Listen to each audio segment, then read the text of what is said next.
AICC అగ్రనేత పార్లమెంటులో ప్రతిపక్ష నేత రాహుల్ గాంధీపై బీజేపీ మాజీ ఎమ్మెల్యే తన్విందర్ సింగ్, మహారాష్ట్ర ఎమ్మెల్యే సంజయ్ గైక్వాడ్లు చేసిన అనుచిత వ్యాఖ్యలను నిరసిస్తూ మహబూబాబాద్ జిల్లా కేంద్రంలోని నెహ్రూ సెంటర్లో కాంగ్రెస్ పార్టీ ఆధ్వర్యంలో నిరసన కార్యక్రమం చేపట్టి ప్రధాని మోదీ దిష్టిబొమ్మను దగ్ధం చేశారు.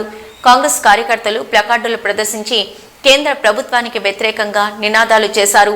ఈ సందర్భంగా మంత్రి సీతక్క మాట్లాడుతూ దేశం కోసం ప్రాణాలు అర్పించిన ఇందిరాగాంధీ, రాజీవ్ గాంధీ వారసులు రాహుల్ గాంధీపై అనుచిత వ్యాఖ్యలు చేస్తే సహించేది లేదని వెంటనే ప్రధాని మోదీ బహిరంగ క్షమాపణ చెప్పాలని డిమాండ్ చేశారు. గాంధీని హతమార్చిన గాడ్సేలు ఉన్న పార్టీ బీజేపీ పార్టీ అని, దేశం కోసం ప్రాణ త్యాగం చేసిన గాంధీల పార్టీ కాంగ్రెస్ అని కీర్తించారు. బీజేపీ, బీఆర్ఎస్ పార్టీలు పేదల గురించి ఆలోచించలేదని, కార్పొరేటర్ కంపెనీల గురించి పట్టించుకుంటాయని ధ్వజమెత్తారు. ఇలాంటి విధ్వంసకరమైన దుర్మార్గమైన అనుచిత వ్యాఖ్యలు చేసిన వారిపై చర్యలు తీసుకోవాలన్నారు.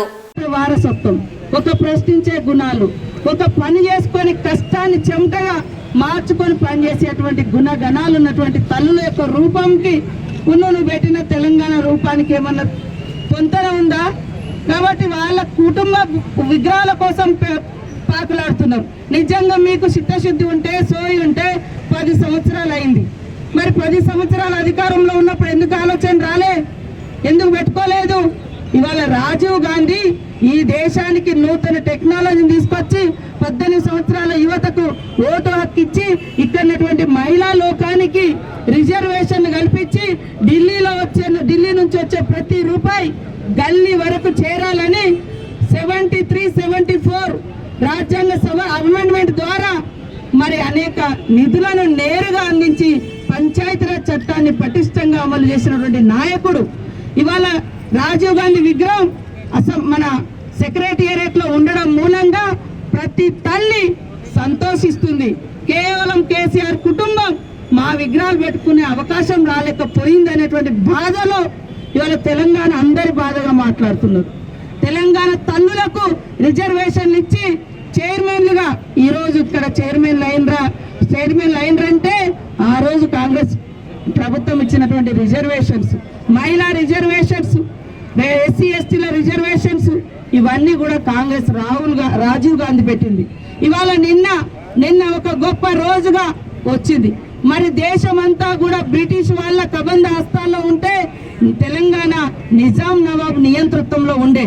ఆ రోజు ప్రధానమంత్రిగా ఉన్నటువంటి మన నెహ్రూ గారు, అదే విధంగా హోమ్ మినిస్టర్ గా ఉన్నటువంటి సర్దార్ వల్లభాయ్ పటేల్ పంపించి ఈ ప్రాంతాన్ని తెలంగాణను కూడా మరి తెలంగాణ ప్రజలకు కూడా స్వేచ్ఛ వాయువు రావాలి, భారతదేశంలో భాగం కావాలి, ప్రజాస్వామ్యంగా పరిపాలించబడాలి అని చెప్పి నియంతృత్వ పాలన నుంచి ఆనాడు 1948 సెప్టెంబర్ 17వ తారీఖు నాడు మన తెలంగాణ రాష్ట్రం ప్రాంతాన్ని ప్రజాస్వామిక పాలనలోకి తీసుకొచ్చినటువంటి నాయకుడు నెహ్రూ గారు. ఇవాళ అసలు అప్పుడు కూడా ఈ బీజేపీ వాళ్ళు లేరు, వాళ్ళ పార్టీ లేదు. ఏమనంటే మీరు కమ్యూనిస్టులు పోరాటం చేసిర్రు, కాంగ్రెస్ పార్టీ ఆ రోజు అధికారంలో ఉండి మరి తెలంగాణ ప్రజలకు స్వేచ్ఛ ప్రజాస్వామ్యాన్ని కల్పించారు.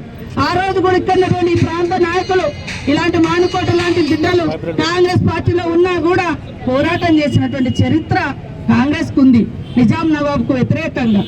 మరి అదేవిధంగా తెలంగాణ ఇచ్చింది కూడా మళ్ళా సోనియా గాంధీ గారు.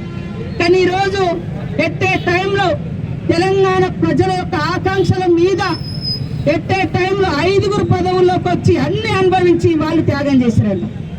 ఇవాళ త్యాగాల కుటుంబం అంటే రాహుల్ గాంధీ కుటుంబం. నెహ్రూ గారు ఆ రోజు 11 సంవత్సరాలు జైలు, 9-10 సంవత్సరాలు జైలుకి వెళ్ళిండు. ఆయన చనిపోయిన తర్వాత ఇందిరాగాంధీ గారు వచ్చారు. ఇందిరాగాంధీ గారు చనిపోయిన తర్వాత రాజీవ్ గాంధీ గారు వచ్చారు.